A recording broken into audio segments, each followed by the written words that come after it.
अस्सलामुअलैकुम गाइस। तो मैंने अपना fully funded scholarships in Italy का जब से स्टेटस लगाया है तो काफ़ी सारे लोगों की बहुत सी क्वेरीज आ रही थी।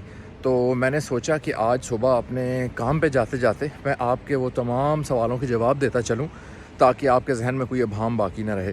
देखें, सबसे पहली चीज़ तो ये है कि इटली के अंदर आपको फुली फंडेड स्कॉलरशिप्स मिलती हैं और ये फुली फंडेड स्कॉलरशिप्स जो है इसके लिए मिनिमम क्राइटेरिया क्या है। तो इस मिनिमम क्राइटेरिया का है कि आपकी क्वालिफ़िकेशन कम से कम इंटरमीडिएट होनी चाहिए।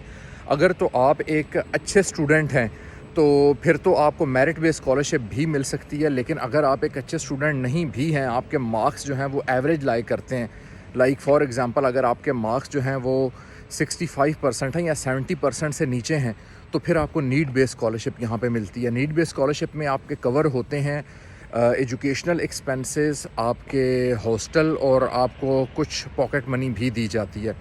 इसके अलावा डिग्री की आपकी कोई फ़ीस नहीं होती। डिग्री सारी की सारी आपकी उसकी फ़ीस जो है वो माफ़ हो जाती है और आपको जस्ट एक छोटी सी अमाउंट टैक्स की देनी पड़ती है, जिसको तकरीबन 150 यूरो आप कंसिडर कर सकते हैं। इसके अलावा एडमिशन कब से स्टार्ट होंगे और एडमिशन का क्राइटेरिया क्या है। तो एडमिशन स्टार्ट होंगे जनाब जाके नवंबर में, और नवंबर में आपको एडमिशन अप्लाई करने के लिए क्या क्या चाहिए होगा। तो उसमें सबसे पहले आपको चाहिए होगी अपनी इंटरमीडिएट की रिज़ल्ट कार्ड या सर्टिफिकेट और मैट्रिक का सर्टिफिकेट, प्लस आपने जहाँ से अपना इंटरमीडिएट किया वहाँ से आपको चाहिए होगा इंग्लिश प्रोफिशेंसी सर्टिफिकेट, जिस पे लिखा होगा कि इस बच्चे ने हमसे पढ़ा है और मोड ऑफ़ इंस्ट्रक्शन जो था वो सारे का सारा इंग्लिश में था।